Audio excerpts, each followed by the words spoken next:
Salut à tous. Le 6 et le 9 août 1945, deux dates qui résonnent encore comme un écho funeste dans l'histoire de l'humanité, les bombardements atomiques d'Hiroshima et Nagasaki. Ces deux explosions, d'une violence sans précédent, ont mis un terme brutal à la Seconde Guerre mondiale, tout en ouvrant la porte à une nouvelle ère, celle de la terreur nucléaire. Mais ces frappes étaient-elles vraiment nécessaires pour mettre fin au conflit? Quels calculs géopolitiques et stratégies militaires ont mené à cette décision tragique?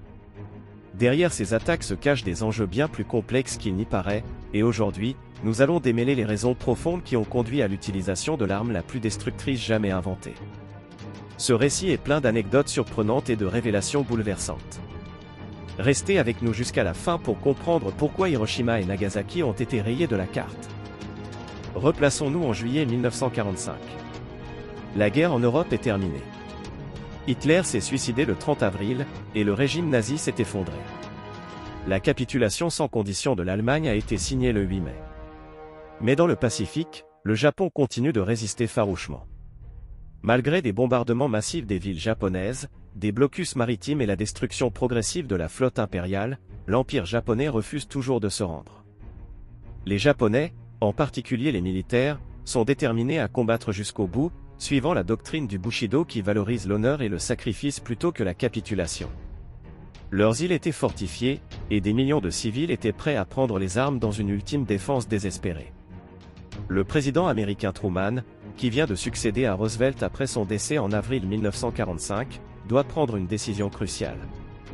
Le haut commandement militaire américain estime qu'une invasion terrestre du Japon, l'opération Dawnfall, pourrait coûter 1 million de vies américaines et encore plus du côté japonais, civils inclus. L'invasion devait commencer par l'île de Kyushu à l'automne 1945, avant de se poursuivre avec une offensive contre l'île principale de Honshu, où se trouve Tokyo. Truman est donc face à un dilemme, poursuivre cette guerre au prix d'énormes pertes humaines ou chercher une autre solution. C'est dans ce contexte que la bombe atomique, développée secrètement dans le cadre du projet Manhattan, entre en jeu. Ce projet colossal, débuté en 1942, avait pour but de créer une arme de destruction massive avant que l'Allemagne nazie ou l'Empire du Japon n'y parviennent.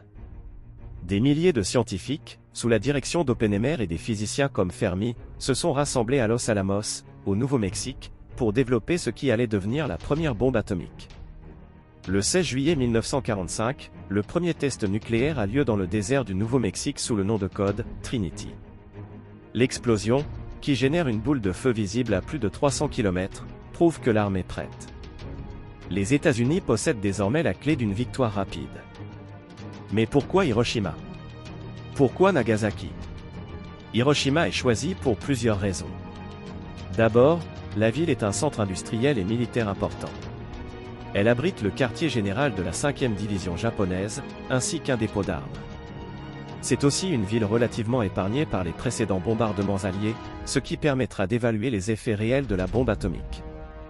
En outre, sa topographie en forme de cuvette, entourée de montagnes, fait d'Hiroshima une cible idéale pour maximiser les effets de l'explosion.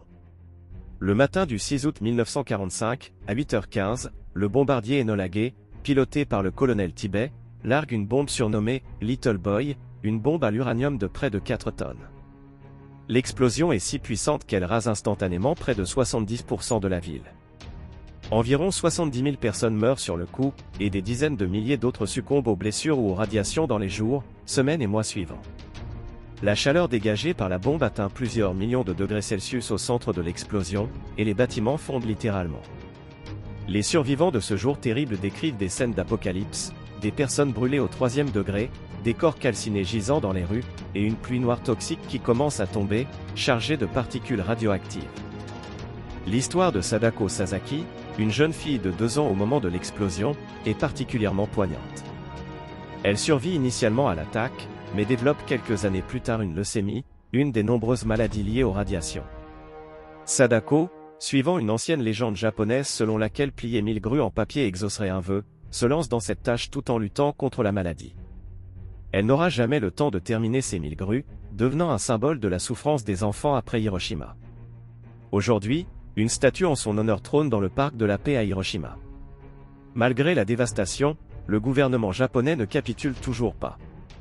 Cela choque les Alliés, qui pensaient que la destruction d'Hiroshima suffirait. Truman doit alors prendre une décision, persévérer. Le 9 août, une deuxième bombe atomique, Fat Man, est larguée sur la ville de Nagasaki. Nagasaki, comme Hiroshima, est un centre industriel, abritant notamment des usines de production d'armement. À l'origine, la ville de Kokura était la cible principale, mais en raison de mauvaises conditions météorologiques, Nagasaki est visée.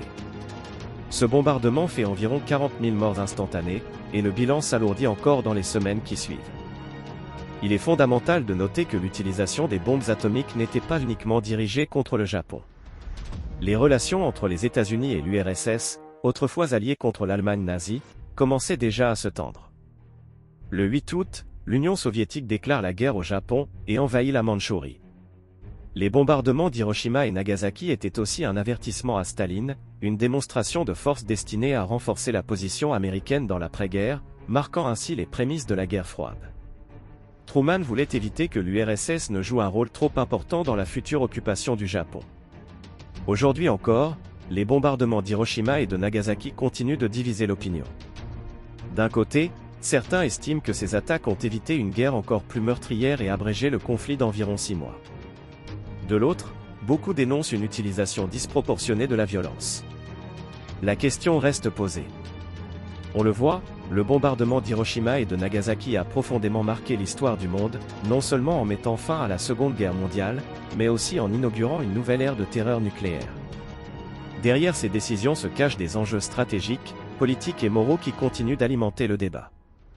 Si vous avez trouvé cette plongée dans les coulisses de l'un des épisodes les plus sombres de notre histoire enrichissante, n'oubliez pas de liker cette vidéo et surtout, de vous abonner à la chaîne. Merci et à bientôt pour une nouvelle exploration historique.